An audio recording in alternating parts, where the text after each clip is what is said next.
پاکستان اور ہم پاکستانی اس معاملے میں خوش قسمت ہیں کہ ہم نے دہشت گردی کے خلاف ایک بہت بڑی جنگ جیتی ہے۔ آج پاکستان اس پاکستان سے کہیں مختلف ہے، پرامن ہے، پرسکون ہے، جو آج سے کئی سال پہلے یا کم از کم 3 سال پہلے تک ہوا کرتا تھا۔ پاکستان میں جہاں ہر روز دھماکے ہوتے تھے، خودکش حملے ہوتے تھے، آج پاکستانی سکون سے اپنی زندگی گزار رہے ہیں الحمدللہ، اور معاملات ہر لحاظ سے پرسکون اور پچھلے حالات کے مقابلے میں زمین اور آسمان کا فرق نظر آتا ہے۔ اس کے باوجود یہ نہیں کہا جا سکتا کہ دہشت گردوں کے خلاف جنگ ختم ہو چکی ہے اور یہ جنگ اپنے اختتام کو پہنچ چکی ہے، ایسا قطعی نہیں ہے۔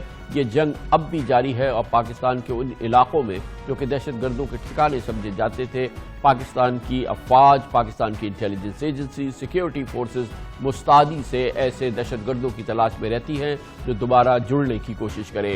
اس کے لیے ہر وقت تیاری رہتی ہے اور قربانیوں کا عمل جو کہ کئی سالوں سے جاری ہے وہ جاری رہتا ہے۔ ایسا ہی ہوا آج شمالی وزیرستان کے علاقے دتا خیل میں، جب سیکیورٹی فورسز نے دہشت گردوں کی موجودگی سے متعلق انٹیلیجنس انفارمیشن کی بنیاد پر ایک آپریشن کیا جس میں 5 دہشت گردوں کو ہلاک کیا گیا، اس سے پہلے کہ وہ پاکستان میں یا دتا خیل کے علاقے میں کوئی دہشت گردی کرتے۔ آج ہمیں بتایا گیا کہ آپریشن کے دوران دہشت گردوں کی فائرنگ سے ہمارے 2 مزید فوجی جوان شہید ہوئے، 2 اور فوجیوں نے جام شہادت نوش کیا۔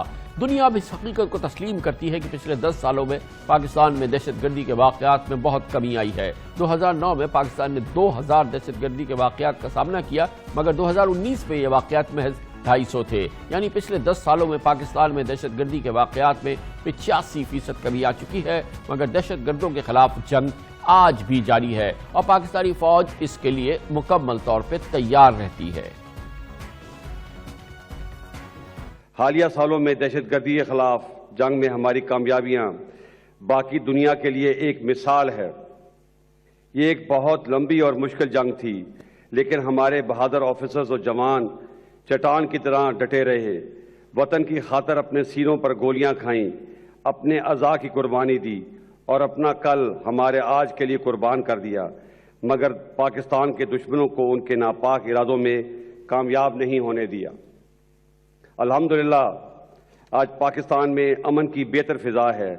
آج کا پاکستان امن اور سلامتی کا پیغام دیتا ہے۔ یہ پیغام خطے اور پوری دنیا کے لیے بھی ہے، جن کے لیے ہماری لازوال قربانیاں اور تعاون ایک مثال ہے۔ پچھلے ماہ بھی شمالی وزیرستان میں فرنٹیئر کو کی چوکی پر دہشت گردوں کے حملے میں 1 جوان شہید اور 2 زخمی ہو گئے تھے، جبکہ جوابی فائرنگ سے 2 دہشت گرد مارے گئے تھے۔ اس سے پہلے سپٹمبر میں محمد میں پاک افغان سرحد پر ریموٹ کنٹرول دھماکے کے نتیجے میں پاک فوج کے آفیسر میجر عدیل شہید ہو گئے تھے، جبکہ سپاہی سرفراز حسین نے بھی جام شہادت نوش کیا تھا۔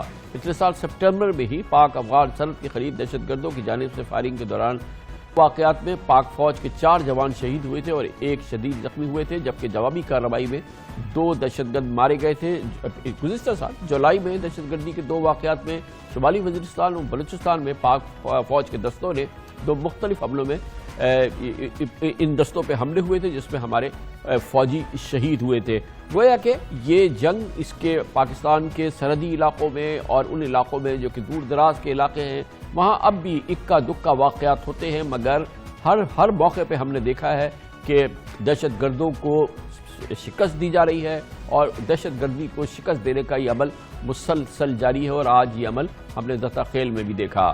اس موضوع میں مزید بات کرتے ہیں، پشاور جائیں گے جہاں پر ہمارے ساتھ موجود ہیں سینئر صحافی مشتاق یوسفزئی۔ بہت بہت شکریہ مشتاق یوسفزئی صاحب۔ اب ظاہر ہے کہ وہ زمانہ گزر گیا جب ہم روزانہ ایک دہشت گردی کا خطرناک واقعہ رپورٹ کرتے تھے، لیکن اس کے باوجود ہم یہ وزیرستان میں، شمالی وزیرستان، جنوبی وزیرستان جو سابقہ ٹرائبل ایجنسیز ہیں، وہاں پہ اکا دکا واقعات کہیں نہ کوئی ہوتے رہتے ہیں۔ مثال کے طور پہ جیسے آج کا واقعہ ہوا، ان واقعات کا کیا پس منظر ہے؟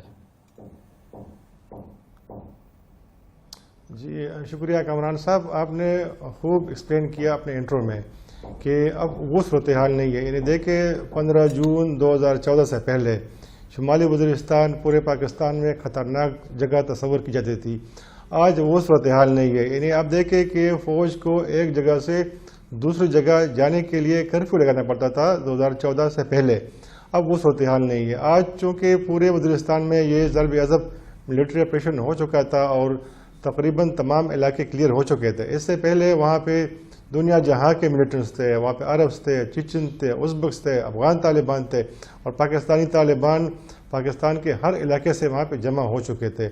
لیکن اب وہ صورتحال نہیں ہے، چونکہ یہ ضرب عضب کا آپریشن رزمک جو کہ پیسفل علاقہ تھا وہاں پہ نہیں ہوا تھا، اور یہ سپنوام اور دتا خیل. تو جو ملیٹنٹس تھے ضرب عضب آپریشن کے بعد یہ سارے چلے گئے تھے میرلی، میران شاہ، یہ گئے تھے دتا خیل، اور پھر دتا خیل سے آگے افغان بارڈر ہے اور شوال کا ایک وسیع علاقہ ہے. پھر شوال جو علاقہ ہے یہ پہاڑی علاقہ ہے، جنگلات بہت زیادہ ہیں، تو یہ ڈیوائیڈ کرتا ہے ساؤتھ وزیرستان کو نارتھ وزیرستان سے. تو تقریباً تمام تر جو لوگ تھے لوکل ملیٹنٹس، جن کے سربراہ حافظ گل بہادر صاحب تھے اس وقت، یہ چلے گئے تھے افغانستان اور یہ جو پہاڑی علاقہ ہے شمالی شوال. تو یہ تقریباً ان کا صفایا ہو چکا ہے جو باہر کے ملیٹنٹس تھے. جو لوکل لوگ طالبان تھے یا تو یہ گئے تھے افغانستان یا شوال میں تھے.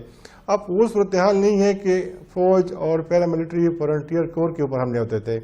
پہلے تو جس طرح میں نے ذکر کیا کہ یہ کافی مشکل تھا ایک دوسرے جگہ سے دوسری جگہ جانا.